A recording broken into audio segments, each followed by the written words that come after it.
Good morning प्यारे बच्चों, welcome back to organised knowledge channel. आज की वीडियो में डिस्कस करेंगे वर्कशीट नंबर 36 फॉर क्लास 8 सामाजिक विज्ञान की बच्चों ये वर्कशीट है जो आपके लिए 22 फरवरी 2021 के लिए शेड्यूल की गई है। आज की वर्कशीट में हम पढ़ेंगे भूमि, भूमि का उपयोग और भूमि का संरक्षण। ठीक है, सो भूमि सभी बच्चे जानते हैं ना भूमि क्या होती है। सो हम इस वर्कशीट में यही जो है पढ़ने वाले हैं। वर्कशीट शुरू करने से पहले बेटा प्लीज़ चैनल को सब्सक्राइब कर लीजिए। भूमि सबसे महत्वपूर्ण प्राकृतिक संसाधनों में से है। तो भूमि क्या है? भूमि जो है वो एक महत्वपूर्ण प्राकृतिक संसाधन है। यह पृथ्वी की सतह के कुल क्षेत्रफल का लगभग 30% हिस्सा है। तो पृथ्वी की सतह जो है उस जो कुल क्षेत्रफल है उसका लगभग 30% है और इस छोटे प्रतिशत के सभी हिस्से रहने योग्य नहीं है, लेकिन सारे हिस्सों पर जो है हम नहीं रहते। ठीक है, दुनिया के विभिन्न हिस्सों में आबादी का असमान वितरण मुख्य रूप से भूमि और जलवायु की विभिन्न विशेषताओं के कारण है। तो बेटा पूरी अर्थ पर कहीं जलवायु अलग है, कहीं पर मानव के रहने के लायक है, कहीं नहीं है। ठीक है, तो इस बात पे निर्भर करता है कि वहाँ पर जलवायु कैसी है। बीहड़ स्थलाकृति, पहाड़ों की खड़ी ढलान, जल जमाव के लिए अति संवेदनशील निचले इलाके, कहीं रेगिस्तानी इलाके हैं, घने जंगल हैं, वहाँ पर क्या है कम आबादी है या निर्जन है। ये निर्जन यानी यहाँ पर कोई भी नहीं रहता। मैदान और नदी घाटियाँ कृषि के लिए उपयुक्त भूमि प्रदान करते हैं। तो मैदान है, नदी घाटियाँ हैं, वहीं पर जो है ज़्यादा उपयुक्त भूमि है रहने के लिए भी और खेती के लिए भी। क्या आप जानते हैं विश्व की 90% जनसंख्या भूमि क्षेत्र के 30% भाग पर ही रहती है। शेष जो 70% है वो या तो जो है क्या है विरल जनसंख्या है, ठीक है, या वह निर्जन है, यानी यहाँ तो बहुत लोग रहते हैं तो बहुत कम, या वहाँ पर कोई भी नहीं रहता। नेक्स्ट है भूमि का उपयोग। विभिन्न उद्देश्य जैसे कृषि, वानिकी, खनन, भवन निर्माण, सड़कों और उद्योगों की स्थापना के लिए किया जाता है। भूमि का उपयोग किया जाता है कृषि के लिए, भवन निर्माण के लिए, सड़क उद्योगों के लिए। इसे आमतौर पर क्या कहा जाता है? भूमि उपयोग कहा जाता है। भूमि का उपयोग भौतिकी कारकों जैसे स्थलाकृति, मिट्टी, जलवायु, खनिज, पानी की उपलब्धता से निर्धारित होता है। जनसंख्या और प्रौद्योगिकी जैसे मानवीय कारक भी भूमि उपयोग पैटर्न के महत्वपूर्ण निर्धारक हैं कि कितनी जनसंख्या है, वहाँ पर उद्योग कितने हैं, वो भी डिपेंड करता है। भूमि को स्वामित्व के आधार पर निजी भूमि और सामुदायिक भूमि के रूप में वर्गीकृत किया जा सकता है। तो जो स्वामित्व है यानी किसकी भूमि है उसके आधार पर दो भागों में निजी भूमि यानी स्वयं की भूमि और सामुदायिक जिसका सब प्रयोग कर सकते हैं। निजी भूमि व्यक्तियों के स्वामित्व में है, जबकि सामुदायिक भूमि आम समुदाय के लिए चारा, फल, नट या औषधियाँ, जड़ी बूटियों के संग्रह के रूप में उपयोग की जाती है। निजी भूमि यानी जो हर एक व्यक्ति जो है पर्सनली वो मालिक होता है बेटा, उसकी पर्सनल ज़मीन होती है। और सामुदायिक भूमि क्या होती है? जो सभी उसका यूज़ कर सकते हैं, जैसे चारे के लिए है, फल के लिए है, जड़ी बूटियों के लिए हैं, उन सब के लिए वो उस वहाँ हर कोई जा सकता है। इन सामुदायिक भूमि को आम संपत्ति संसाधन कहा जाता है। ठीक है, तो सामुदायिक भूमि को क्या कहा जाता है? आम संपत्ति है ये।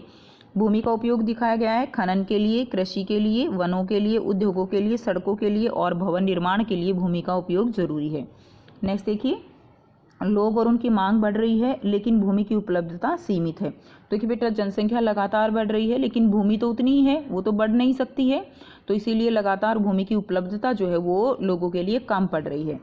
भूमि की गुणवत्ता की जगह गुणवत्ता भी जगह जगह भिन्न होती है। तो भूमि की गुणवत्ता कहीं पर पहाड़ी इलाके हैं, कहीं पर रेतीले हैं, कहीं रेगिस्तान है, तो गुणवत्ता भी जो है ज़मीन के अनुसार अलग अलग होती है।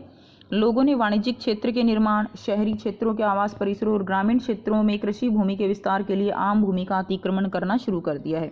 लगातार जनसंख्या बढ़ रही है, उद्योग लग रहे हैं, ठीक है, तो इसीलिए जो है क्या है कि लोगों ने उसका अतिक्रमण शुरू कर दिया। आज भूमि उपयोग पैटर्न में व्यापक परिवर्तन भी हमारे समाज में सांस्कृतिक परिवर्तनों को दर्शाते हैं। ठीक है, तो अलग अलग तरह से भूमि का उपयोग किया जा रहा है। कृषि और निर्माण गतिविधियों के विस्तार के कारण भूमि का क्षरण, भूस्खलन, मिट्टी का कटाव, मरुस्थलीय पर्यावरण के लिए बड़ा खतरा है। तो लगातार कृषि और निर्माण गतिविधियां बढ़ रही हैं और भूमि का क्षरण हो रहा है, भूस्खलन हो रहा है, मिट्टी का कटाव हो रहा है क्योंकि पेड़ काटे जा रहे हैं, मरुस्थलीकरण पर्यावरण के लिए बड़ा खतरा है। भूमि संरक्षण को हम कैसे कर सकते हैं? तो बेटा ये तो हो गया कि क्षरण कैसे होता है, क्षरण यानी उसका कटाव कैसे होता है, या आप कह सकते हो कैसे जो भूमि है उसका लगातार जो है इस तरह से यूज़ किया जा रहा है कि धीरे धीरे उसकी गुणवत्ता कम हो रही है।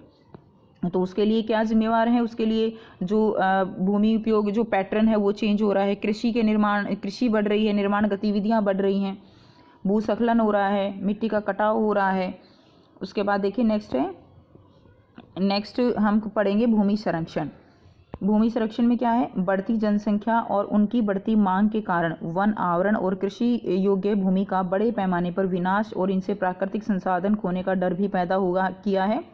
इसलिए भूमि की गिरावट की वर्तमान दर को रोकना होगा। तो भूमि की जो गिरावट हो रही है उसकी वर्तमान दर को रोकना होगा। कैसे रोक सकते हैं, वनों की कटाई रोकनी होगी, भूमि पुनर्ग्रहण, रासायनिक कीटनाशक उर्वरक उनका प्रयोग जो है कम से कम किया जाना चाहिए।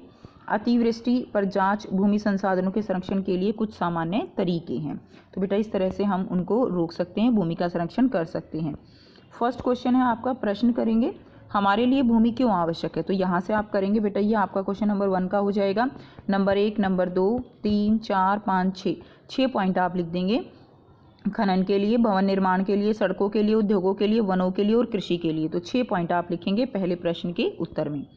दूसरा है भूमि शरण के किन्हीं 2 कारणों को लिखिए।